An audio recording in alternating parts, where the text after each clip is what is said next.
ప్రస్తుతం బాగా న్యూస్లో సోషల్ మీడియాలో ట్రెండ్లో ఉన్న నటి హేమ. నటి హేమ ఇప్పటికే చాలా మూవీస్లో నటించి అందరినీ అలరించారు. అయితే మే 20న బెంగళూరు రేవ్ పార్టీలో పాల్గొని బెంగళూరు పోలీసులకు చిక్కి నేను ఎక్కడికి వెళ్ళలేదు, హైదరాబాద్లో ఒక ఫామ్ హౌస్లో చిల్ అవుతున్నాను అని బెంగళూరు రేవ్ పార్టీ జరిగిన ఫామ్ హౌస్ నుంచే వీడియో పెట్టారు. ఈ విషయం అందరికీ తెలిసిందే. కానీ వాస్తవానికి తను బెంగళూరు రేవ్ పార్టీలోనే ఉన్నారు. ఈ పార్టీకి దాదాపు 103 మంది పాల్గొన్నారు. దీనిలో 73 మంది పురుషులు, 30 మంది స్త్రీలు ఉన్నారు. అదే రోజు ఈ 103 మందిని బెంగళూరు పోలీసులు పట్టుకొని అదే ఫామ్ హౌస్లో బ్లడ్ శాంపిల్స్ తీసుకొని పంపించేశారు. ఈ బ్లడ్ శాంపిల్స్ తీసుకుంటున్నప్పుడు నటి హేమ గారు నా గురించి ఎవరికైనా చెబితే సూసైడ్ చేసుకుంటాను అని పోలీసులను బెదిరించారు అని సమాచారం. అయితే బ్లడ్ శాంపిల్స్ తీసుకొని పోలీసులు పంపిన తర్వాత హైదరాబాద్ వచ్చిన హేమ తన ఇంట్లో బిర్యానీ వండుతున్నట్లు వీడియో షేర్ చేశారు. తాను హైదరాబాద్లోనే ఉన్నట్లు నమ్మించడానికి. అదే సమయంలో నటి హేమ గురించి ఎన్నో వ్యాఖ్యలు చేశారు కరాటి కళ్యాణి గారు మరియు తమ్మన్న సింహాద్రి గారు. నటి హేమకు రేవ్ పార్టీలు ఏమీ కొత్త కాదు అని, హైదరాబాద్లో చాలాసార్లు దొరికారు, ఇక్కడ ఇన్ఫ్లుయెన్స్ యూజ్ చేసి తప్పించుకునేవారు అని, బెంగళూరు కాబట్టి అక్కడ పోలీసులకు నటి హేమ ఎవరో తెలీదు కాబట్టి దొరికిపోయారు అని మీడియాలో చెప్పారు. ఇక బ్లడ్ శాంపిల్స్ రిజల్ట్కి వస్తే నటి హేమకి పాజిటివ్ వచ్చింది. తనతో పాటు 86 మందికి పాజిటివ్ వచ్చింది.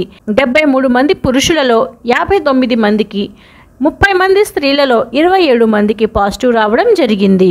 ఈ 27 మంది స్త్రీలలో హీరోయిన్ ఆషిరాకి కూడా పాజిటివ్ వచ్చింది. ఇందులో ఇంకొక ట్విస్ట్ ఏమిటంటే హేమ గారు తన పేరు కృష్ణవేణిగా రిజిస్టర్ చేశారు రేవ్ పార్టీలో మరియు బెంగళూరు పోలీసుల దగ్గర. అయితే హేమ గారి అసలు పేరు కృష్ణవేణినే. ఏది ఏమైనా హేమ గారు పట్టు వదలని విక్రమార్కుల్లా వీడియోలు పెడుతూనే ఉన్నారు.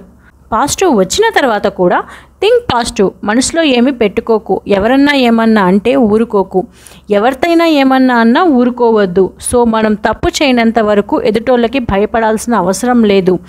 ఒకవేళ మనం తప్పు చేసినా మనమేం దేవుళ్ళం కాదు. ఒకవేళ తప్పు చేసినా పొరపాటు జరిగినా సారీ చెప్పచ్చు వాళ్ళకి హార్ట్ఫుల్గా. సో అప్పుడు మనం చాలా ఫ్రెష్గా ఉంటాం. అలాగే ఒక అబద్ధం చెప్తే దానిని కవర్ చేయడానికి 100 అబద్ధాలు ఆడాలి. సో అందుకని 99.9% అబద్ధాలు ఆడకుండా ఉండడం చాలా బెటర్. సో అందుకని నేను చాలా హ్యాపీగా ఉన్నా అని వీడియో రిలీజ్ చేశారు. ఈ రేవ్ పార్టీపై బెంగళూరు పోలీసులు చాలా వేగంగా విచారణ చేస్తున్నారు. ఈ డ్రగ్ కేసు గురించి నటి హేమతో సహా పాజిటివ్ వచ్చిన అందరికీ నోటీసులు పంపారు విచారణకి రమ్మని. కానీ ఈ విచారణకు హేమ డుమ్మా కొట్టారు. విచారణకు హాజరు కావడానికి సమయం కావాలని హేమ కోరారు. తాను వైరల్ ఫీవర్తో బాధపడుతున్నాను అని బెంగళూరు సిబిఐకి హేమ లేఖ రాశారు. హేమ లేఖను సిసిబి పరిగణంలోకి తీసుకుంది. ఇదిలా ఉండగా హేమకు మరోసారి నోటీసులు ఇచ్చేందుకు బెంగళూరు పోలీసులు సిద్ధమయ్యారు. అయితే సీన్ కట్ చేస్తే నటి హేమని జూన్ 3వ తారీఖు బెంగళూరు పోలీసులు హైదరాబాద్లో తన ఇంటి వద్ద తనని అదుపులో తీసుకొని అరెస్ట్ చేశారు. బెంగళూరు పోలీసుల విచారణకు హేమ హాజరు కాకపోవడం విశేషం. అయితే నటి హేమని జూన్ 4వ తారీఖు కోర్టులో సబ్మిట్ చేయగా 14 రోజుల రిమాండ్కు తరలించినట్టు సమాచారం.